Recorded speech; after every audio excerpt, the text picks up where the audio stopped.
زمانے میں تفریق کیوں ہے, چوری کیوں ہے, ڈکیٹی کیوں ہے؟ آج جتنے مسائل ہیں اس کا سبب اور وجہ کیا ہے؟ یہ جتنی حکومت ہے سارا مال اپنے ڈیڈ وچ ڈال دیں, غریب مر گیا ہے. بعد میں کہتے امن نہیں ہوتا. سارا کچھ آسائش ان کے لیے جس کے ہاتھ لگتا ہے وہی دوہ لیتا ہے. یہ وہ بھینس ہے یا وہ گائے ہے. پاکستان ایک گھونٹ بھی کسی اور کے مقدر میں نہیں جاتا, عوام کے مقدر میں نہیں. ہمارے مقدر میں صرف ٹیکس بل دے, مہنگے پٹرول خریدے, اور اس کے بعد جو ہے نا ان لوگوں کے لیکچر سنیں, لیکچر جانیں گے ہم نے یہ کر دیا, ہم نے وہ کر دیا. باتیں بس. کتنی سیدھی بات قرآن نے کی کہ بھائی متقین کو جنت ملے گی, باغات ملیں گے, چشمے ان میں چلتے ہوں گے. وہ متقین کا کام کیا ہوگا؟ کہا وہ اللہ کی جو ان پر عطائیں ہوں گی, اللہ کا جو فضل ان پر ہوگا, اس کی ایک وجہ یہ ہوگی کہ وہ نیکیاں آگے بھیجیں گے, دنیا میں رہتے ہوئے آخرت کی تیاری کریں گے. اب دامن میں دیکھو کہ آج کے دن کتنی نیکیاں کمائی ہیں. سورہ زاریات 15, 16, 17, 18, 19 اللہ نے فرمایا جنت میں متقی ہوں گے. اب متقی کون ہے؟ فرمایا کانو قبل ذالک محسنین. متقی وہ ہے جو دنیا میں نیک عمل کر کے آگے کے لیے بھیجتا ہے, وہ متقی ہے. اور پھر ارشاد فرمایا کانو قلیلا من اللیل ما یہجعون. وہ رات کو آرام تھوڑا کریں گے, وقت نکالیں گے اللہ کی عبادت کے لیے, تلاوت کے لیے, ذکر کے لیے, سجدوں کے لیے وقت نکالیں گے.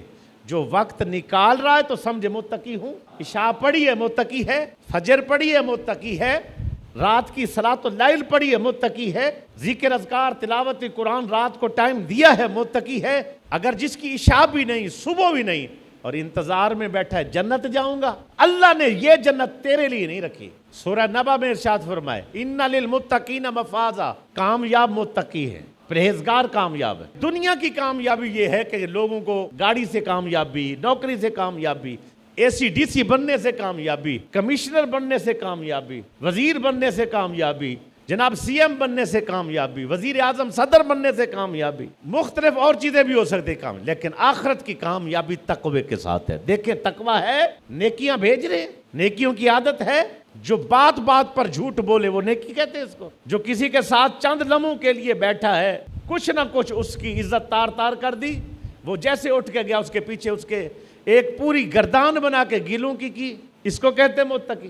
یہ ہوتی ہیں نیکیاں, یہ بھیجی جاتی ہے. افسوس ہے نہیں اس کو کہتے. پھر ارشاد فرمایا وَبِالْأَسْحَارِ هُمْ يَسْتَغْفِرُونَ, کہ وہ کیا کرتے ہوں گے صبح کے وقت, سحری کے وقت اللہ سے ڈرتے ہوئے کہیں گے یا اللہ معاف کر دے, یا اللہ معاف کر دے, یا اللہ معاف کر دے, معافی مانگیں گے. یہ متقی ہے. پھر ارشاد فرمایا ان کی آخری علامت فی اموالہم حق للسائل والمحروم. وہ کوئی آ کے ان سے ضرورت مند طلب کرے گا دیں گے. اگر کوئی ضرورت مند نہیں مانگ سکے گا, نہیں آیا, اور وہ ہے ضرورت مند, گھر میں بیٹھا اس لیے کہ میری عزت خراب نہ ہو, اس لیے کہ لوگوں کو نہ پتہ چلے کہ میں یار میرا کاروبار کا نقصان ہو گیا ہے, یا میں محروم ہوں, یا میں غریب ہوں, یا میں نادار ہوں, میری عزت خراب نہ ہو. وہ گھر میں بیٹھے, کس کا حق ہے؟ مالدار کا حق ہے اس تک مال پہنچائے. اگر پہنچائے تو اسے کہتے متقی. اللہ ہمیں سمجھ کی توفیق عطا فرمائے. اللہ ہمیں اس طرح آگے بڑھنے کی توفیق. اب یہ ضروری نہیں کہ ہمارے پاس اتنا مال ہو ہم بانٹیں, مل جل کر بھی ہم بڑا کچھ کر سکتے ہیں. وہ کیسے مل جل کے ہو سکتا ہے؟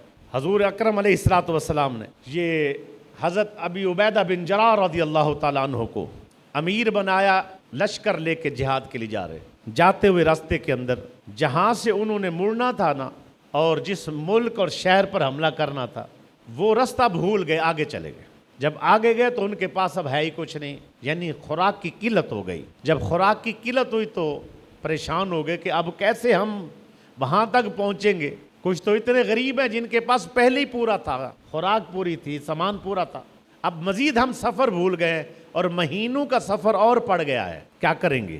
تو حضرت ابی عبیدہ بن جراح نے ساروں کو بلائے, امیروں کو, غریبوں کو, مالداروں کو, ساروں جو لشکر میں شامل تھے سب کو اکٹھا کیا. جب آئے آپ نے فرمایا جو کچھ آپ کے پاس درہم ہیں, دینار ہیں, کھانے کو جو کچھ ہے لے آؤ, ڈھیر لگاؤ. وہ لے آئے, ڈھیر لگایا, جمع کرتے گئے. جس کے پاس ایک روٹی تھی وہ بھی لے آیا, جس کے پاس کچھ کھجوریں تھی وہ بھی لے آیا, جس کے پاس بوریاں کھجوروں کی تھی وہ بھی لے آیا, جس کے پاس زادرات جتنا تھا نا پیسے, درہم, دینار, وہ سارے لے آئے. ایک روٹی بھی وہاں رکھی گئی,